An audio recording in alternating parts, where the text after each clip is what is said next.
Hi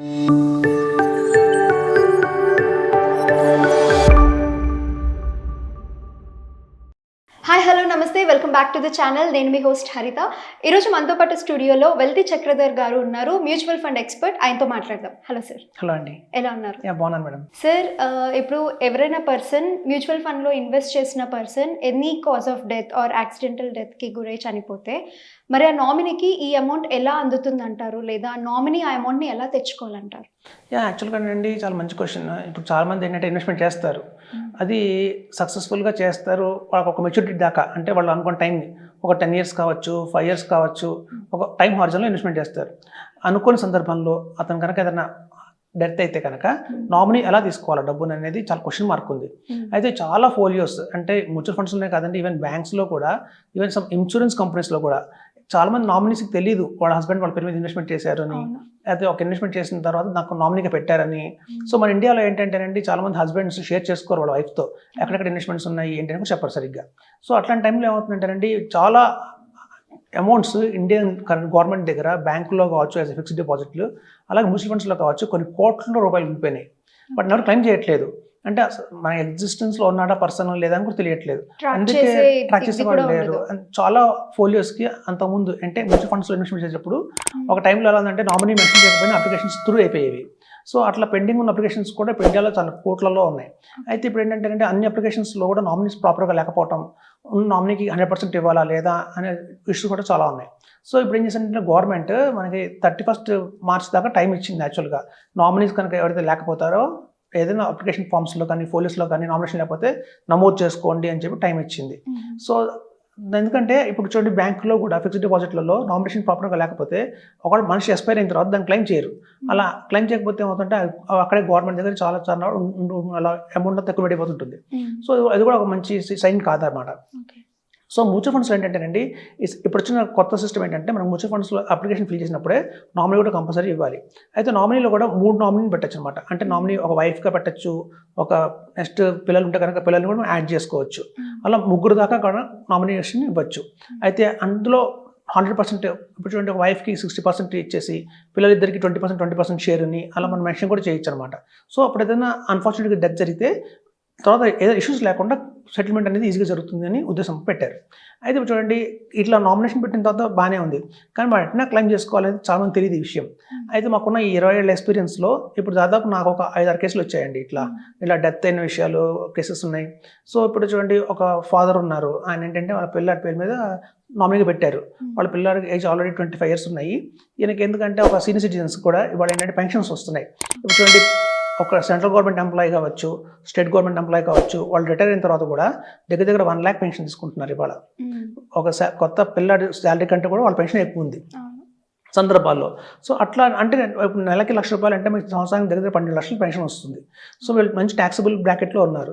so ఆ ట్యాక్స్ని avoid చేయడం కోసం ఏం చేస్తారంటే మ్యూచువల్ ఫండ్స్లో ఈక్విటీ లింక్డ్ సేవింగ్ స్కీమ్ అని ఒక స్కీమ్ ఉంటుంది. అందులో ఇన్వెస్ట్మెంట్ చేస్తే వాళ్ళకి ఇన్కమ్ ట్యాక్స్ బెనిఫిట్ అనేది వస్తుంది అనమాట. సో చాలామంది దీన్ని మొగ్గు చూపిస్తున్నారు. ఎందుకంటే మీకు బ్యాంక్ ఎఫ్డీలో అయితే 5 years వెయిట్ చేయాలి, అలాగే పోస్ట్ ఆఫీస్ స్కీమ్ అయితే కనుక 6 years వెయిట్ చేయాలి. మ్యూచువల్ ఫండ్స్ ఏంటంటే తక్కువ లాకింగ్ పీరియడ్, ఓన్లీ 3 yearsలోనే వాళ్ళకి ఇన్కమ్ ట్యాక్స్ బెనిఫిట్ వస్తుంది, లాకింగ్ పీరియడ్ చాలా తక్కువ ఉంటుంది అనమాట.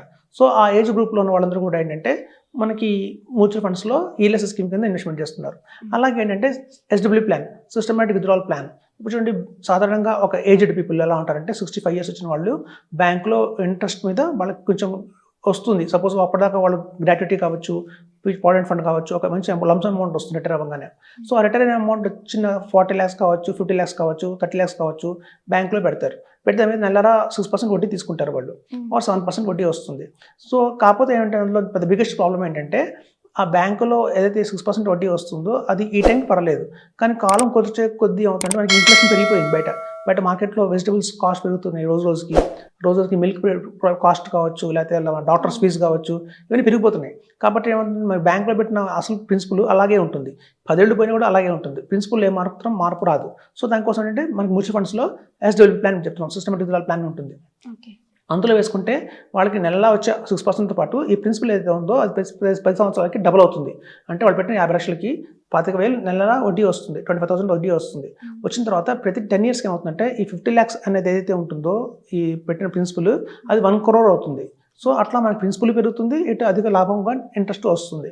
సో ఇట్లాంటి ఆప్షన్స్ అన్ని బాగున్నాయి కాబట్టి మొగ్గు చూపిస్తున్నారు మ్యూచువల్ ఫండ్స్ మీద వెళ్దాము. ఈవెన్ బ్యాంకులో కూడా వెళ్ళినా కూడా ఎఫ్డీ వేసేటప్పుడు బ్యాంక్ వాళ్ళు కూడా చెప్తున్నారు మీరు మ్యూచువల్ ఫండ్స్లో వేసుకోండి, మీకు మంచి ఆదాయం వస్తుంది, లాభం వస్తుంది అని. సో అట్లా ఇవాళ రేపు ఏంటంటే కొంచెం అవేర్నెస్ పెరిగి ఇలా మన ద్వారా యూట్యూబ్ ఛానల్ ద్వారా తెలుసుకొని అవేర్నెస్ పెంచుకున్న తర్వాత పెద్ద వేజ్ ఉన్న వాళ్ళు కూడా మ్యూచువల్ ఫండ్స్లో బాగా ఇన్వెస్ట్మెంట్ చేస్తున్నారు. ఒకవేళ బై మిస్టేక్గా ఏదైనా బై ఛాన్స్ వాళ్ళకి ఏమైనా ఎక్స్పైర్ అయితే ఏం చేయాలి అనేది చాలా మంది తెలియదు ఆ విషయం గురించి. సో ఇప్పుడు మనం కొంచెం వివరంగా చెప్దాం. ఒక మనిషి ఒక ఇన్వెస్టర్ కనుక చనిపోతే ఏ కారణం చేతన నామినీ ఏం చేయాలంటే ఫస్ట్ బ్యాంక్లో కావచ్చు లేదా మ్యూచువల్ ఫండ్ కంపెనీకి వెళ్ళాలి. సో బ్యాంక్ వాళ్ళు ఇందులో సపోర్ట్ చేయలేకపోతున్నారండి. మనకి వచ్చిన చాలా మంది కేసెస్ ఏంటంటే బ్యాంక్ ద్వారా ఇన్వెస్ట్మెంట్ చేస్తే బ్యాంక్ వాళ్ళకి ప్రాపర్ నాలెడ్జ్ లేదు దీని మీద. ఒకవేళ వాళ్ళ దగ్గర మ్యూచువల్ ఫండ్లో ఇన్వెస్ట్మెంట్ చేస్తే ఒకవేళ చనిపోతే మనిషి ఏం చేయాలంటే, ఎందుకంటే బ్యాంకులు ఏంటంటే ఓన్లీ సెల్ పాయింట్ ఆఫ్ వ్యూలోనే వాళ్ళు ఆలోచిస్తారు. ఓకే అప్లికేషన్ తీసుకొని అప్లికేషన్ ఫామ్ ఫిల్ చేసి ఇన్వెస్ట్మెంట్ చేయిస్తున్నారు. ఇది ఆఫ్టర్ సేల్ సర్వీస్ అంటారు. అంటే ఒకవేళ సేల్ అయిపోయిన తర్వాత సర్వీస్ వస్తుంది, అది 6 years రావచ్చు, 5 years రావచ్చు. సో అట్లాంటి సర్వీస్లో వాళ్ళు చేయలేకపోతున్నారు. ఎందుకంటే వాళ్ళ చేతుల్లో లేదు అది. ఎందుకంటే ఇప్పుడు చూడండి మనం SBI మ్యూచువల్ ఫండ్లో వేయించాము అనుకోండి, సో ICICI మ్యూచువల్ ఫండ్స్లో వేయిస్తాము, లేకపోతే కొటక్ మ్యూచువల్ ఫండ్లో వేయిస్తాము, ఇన్వెస్ట్కో ఇండియా మ్యూచువల్ ఫండ్లో వేయిస్తాము. ఒకవేళ అలా ఇన్వెస్ట్మెంట్ చేయించినప్పుడు ఏమవుతుందంటే ఒకవేళ మనిషి పోయినప్పుడు వాళ్ళు ఆ కంపెనీకి వెళ్ళాలి. యాక్చువల్గా ఈ బ్యాంక్ వాళ్ళ మధ్యలో రోల్ ఏం లేదు. మనం ఎక్కడైతే ఇన్వెస్ట్మెంట్ చేసామో ఆ కంపెనీకి వెళ్ళాలి. ఆ కంపెనీ వాళ్ళు సెట్ ఆఫ్ డాక్యుమెంట్స్ ఇస్తారన్నమాట. ఒక డెత్ సర్టిఫికేట్స్ అన్ని ఒక సెట్ ఆఫ్ డాక్యుమెంట్స్ ఉంటాయి. సో ఫామ్స్ ఉంటాయి. ఆ ఫామ్స్ అన్నింటినీ మనం ఫిల్ చేసిన తర్వాత దానికి ఏంటంటే నామినీకి KYC ఫామ్స్ ఇవ్వాలి. మళ్ళీ nominee pan card, nominee Aadhaar card, నామినీకి ఏదైతే చెక్ ఉంటుందో ఒరిజినల్ బ్యాంక్ చెక్ అవన్నీ ఇచ్చిన తర్వాత వాటిని నోటరీ చేయించాలి.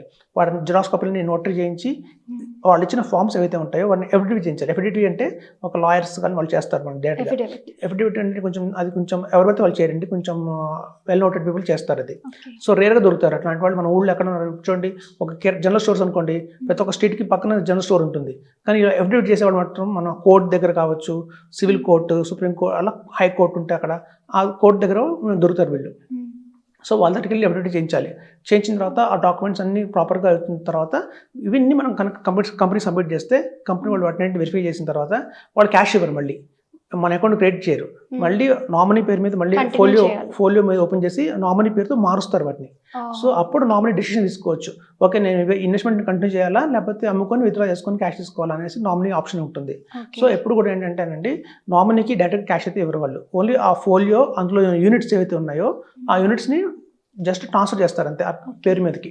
కానీ మనం అనుకున్న డౌట్ ప్రకారం ఇప్పుడు నామినీకి కూడా తెలీదు, లైక్ మా పర్సన్ నాకు సంబంధించిన ఒక పర్సన్ నా మీద నన్ను నామినీగా పెట్టి ఇన్వెస్ట్మెంట్ చేశాడు లేదు అని నామినీకి తెలీదు. మరి అలాంటప్పుడు కంపెనీ ఎవరైతే ఉన్నారో కంపెనీకి తెలిస్తే ఉంటుంది కదా. కంపెనీ కూడా తెలియదు ఆ మనిషి చనిపోయినట్టు. అందుకే చాలా మందికి విషయం తెలియదు కాబట్టి అడ్వైజర్ అనేది కీ రోల్. ఎప్పుడు మ్యూచువల్ ఫండ్స్లో ఏంటంటే ఎక్స్పెన్స్ రేషియోకి వెళ్తుంది. ఒక అడ్వైజర్ ద్వారా వెళ్తే మనకి ఎక్స్పెన్స్ రేషియో ఉంటుంది అనుకుంటారని అడ్వైజర్ అసలు మెయిన్ రోల్ ఇక్కడే వస్తుంది. ఎందుకంటే ఎవరైతే అడ్వైజర్ ఉంటారో సో అడ్వైజర్కి టచ్లో ఉంటారు. ఎందుకు అంటే తెలిసే ఛాన్స్ ఉంటుంది. ఓకే బలానా మనిషి పోయారంటే. ఎందుకంటే ఇప్పుడు చూడండి ఒక SIP వేశారనుకోండి, ఫర్ ఎగ్జాంపుల్ ఒక మనిషి 10,000 రూపీస్ SIP వేసుకుంటూ వెళ్తున్నప్పుడు ఏమవుతుందంటేనండి 1 year అయిపోయింది, 2 years అయిపోయింది, 3 years అయిపోయింది, తర్వాత SIP ఆగిపోతుంది. ఇప్పుడు మనిషి లేరనుకోండి SIP ఆగిపోతుంది. SIP ఆగిపోగానే అడ్వైజర్కి ఒక ఇంటిమేషన్ వస్తుంది, బలానా ఇన్వెస్టర్ SIP ఆగిపోయింది అని మాకు అలర్ట్ వస్తుంది. అలర్ట్ రాగానే మేము వెంటనే ఎందుకు ఆగిపోయింది, అలర్ట్ బాగానే ఉండాలి కదా, కంటిన్యూ అవుతుంది కదా అని మేము కాల్ చేస్తాం. రీజన్ తెలుస్తుంది. SIP ఆగిపోవడం వల్ల ఒక రీజన్ ఏంటంటే ఇన్సఫిషియెంట్ బ్యాలెన్స్. ఇప్పుడు చూడండి SIP అన్నాగానే మనం మ్యూచువల్ ఫండ్స్లో సపోజ్ 10,000 రూపీస్ ఎవరి మంత్ SIP వేస్తున్నాం, బలానా మంత్లో SIP అవ్వలేదు అంటే దానికి కారణం ఏంటంటే బ్యాలెన్స్ లేదు అకౌంట్లో అని. అప్పుడు మీకు తెలుస్తుంది పర్సన్ యాక్టివ్లో లేరు అని తెలుస్తుంది. ఒక్క మంత్ మిస్ అయితే మనకు ప్రాబ్లం లేదు, ఎందుకంటే వాళ్ళకి ఏదైనా ఖర్చులో రావచ్చు. ఇప్పుడు సపోజ్ 10,000 మెయింటైన్ చేయాలి, 19 ఎవరికో చెక్ ఇచ్చారు, గూగుల్ పే చేశారు పొరపాటున, గూగుల్ పే చేస్తే అది అకౌంట్ బ్యాలెన్స్ తగ్గిపోయింది.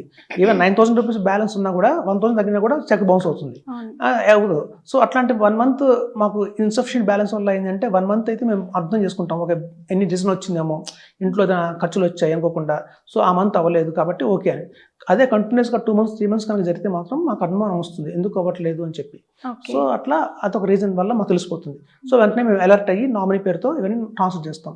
అయితే ఒకసారి ఏమైందంటే నాకు ఒక క్లయింట్ ఉన్నారు, ఆయన సుధాకర్ అనమాట. సో ఆయన ఏంటంటే నాకు యూకేలో చిన్న వర్క్ వచ్చింది, ఒక 6 monthsకి నేను యూకే వెళ్తున్నాను. సో కాబట్టి ఏదైతే బ్యాంక్లో సఫిషియెంట్ బ్యాలెన్స్ పెడుతున్నాను SIPకి, మీరు అడ్వైజర్? నేను అడ్వైజర్. నా క్లయింట్ సుధాకర్ అని చెప్పారు. సో ఆయన ఏంటంటే యూకే వెళ్ళారు. ఆయన యూకే వెళ్ళంగానే ఒక 3 months తర్వాత మళ్ళీ కాల్ వచ్చింది ఆయన మొబైల్ నుంచి. అదే 3 monthsకే కాల్ చేశారు, 6 months తర్వాత దాని వచ్చేది అనుకున్నాను. కాల్ లిఫ్ట్ చేస్తే ఎత్తింది ఆయన కాదు, వాళ్ళ ఫాదర్ ఫోన్ చేశారు యాక్చువల్గా.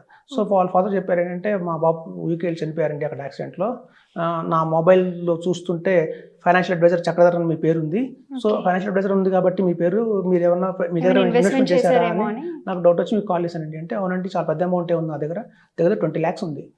సో ఉందండి ఇట్లా అని చెప్పి వాళ్ళ ట్రాన్స్ఫర్ చేసి మనం ఇచ్చాం. సో ఇదే కనుక జీరోదా లాంటి యాప్స్లో కనుక ఇన్వెస్ట్మెంట్ చేస్తుంటే, సో జీరోదా లాంటి యాప్స్ కావచ్చు, ఆప్స్టాక్స్ లాంటి యాప్ కావచ్చు, గ్రో లాంటి యాప్ కావచ్చు, ఇప్పుడు చూడండి ఈ యాప్స్ బాగా ఇవాళ పాపులర్ అయిపోయినాయి. ప్రతి వాళ్ళు ఇందులో అకౌంట్స్ ఓపెన్ చేస్తున్నారు.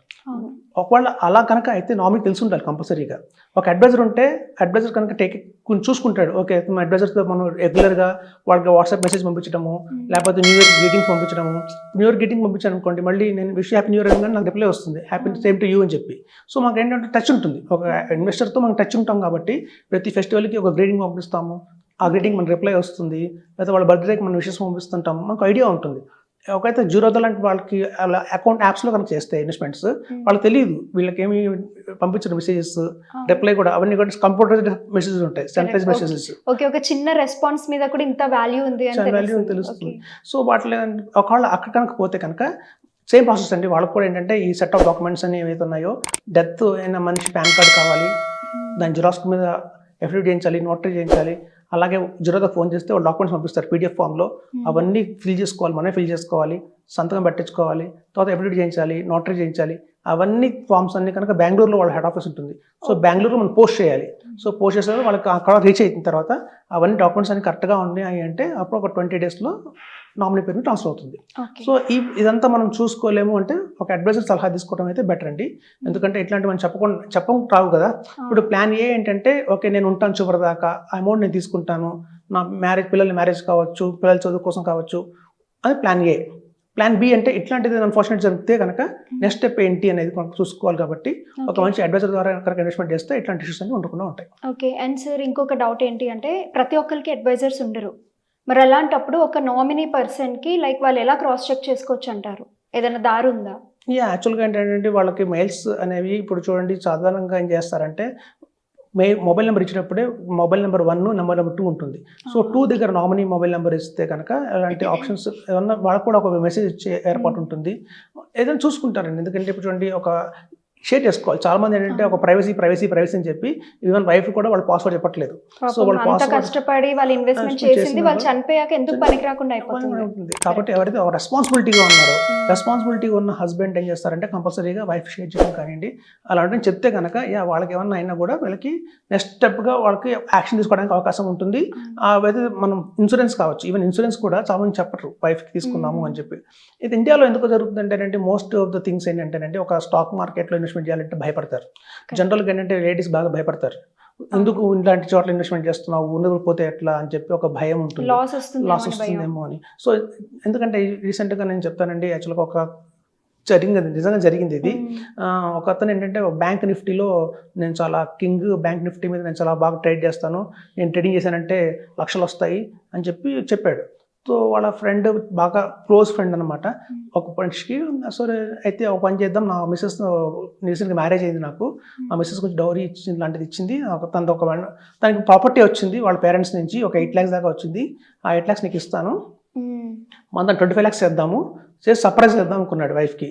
ఆ 8 lakhs ఇచ్చాడు. ఇతనేమో ట్రేడింగ్ చేశాడు, 8 lakhs పెట్టి మొత్తం 8 lakhs పోయినాయి. సో ఇప్పుడు వాళ్ళ వైఫ్కి తెలిసింది ఆ విషయం, తెలిసి డైవర్స్ దాకా వెళ్ళింది ఆ ఇష్యూ.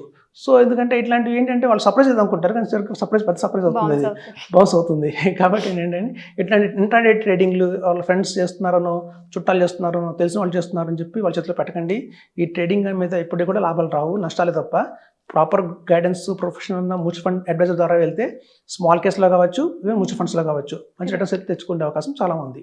Correct sir. ఈ ఇన్ఫర్మేషన్ అనేది ఏదో ఇన్వెస్ట్మెంట్ చేయాలనుకుంటారు, కానీ అంత కష్టపడి దాచుకున్న డబ్బుని ఇన్వెస్ట్ చేసినప్పుడు ఇంట్లో వైఫ్కి కానీ లేదా వైఫ్స్ ఇన్వెస్ట్ చేస్తే హస్బెండ్కి కానీ చెప్పడం అనేది ఎంత ఇంపార్టెంట్ అనేది వీడియోలో మీరు చాలా క్లియర్గా చెప్పారు. అండ్ ఈ డౌట్ అందరికీ ఉంటుంది, ఇఫ్ ఇన్ కేస్ పర్సన్కి యాక్సిడెంటల్ డెత్ అనేది కాస్ అయితే నామినీకి ఎలా చేరుతుంది లేదా నామినీకి ఎలా తెలుస్తుంది, ఇన్వెస్ట్మెంట్ చేశారు ఎలా తెలుసుకోవాలనేది కూడా చాలా చక్కగా చెప్పారు. చాలా థ్యాంక్స్ అండి. అందరూ నమస్కారం అండి. నా వెల్లి చక్ర ఛానల్ని సబ్స్క్రైబ్ చేసుకున్న ప్రతి ఒక్కరికి థ్యాంక్స్ చెప్పుకుంటున్నాను. అలాగే నా వెల్లి చక్ర ఛానల్లో మనం స్టాక్స్ గురించి, మ్యూచువల్ ఫండ్స్ గురించి, రియల్ ఎస్టేట్ గురించి, హెల్త్ ఇన్సూరెన్స్ గురించి ప్రతి ఒక్కరికి ఉపయోగపడే సబ్జెక్ట్స్ని మనం తీసుకొస్తున్నాం కాబట్టి అది మీకు, మీ ఫ్రెండ్స్కి, మీ రిలేటివ్స్కి ఎంతో ఉపయోగపడుతుంది. కాబట్టి లైక్ చేయండి, సబ్స్క్రైబ్ చేయండి, షేర్ చేయండి. మీకు ఏమైనా సందేహాలు ఉంటే ఈ కింద ఉన్న స్క్రోల్ నెంబర్లో కాల్ చేసి నన్ను కాంటాక్ట్ అవ్వచ్చు. Thank you.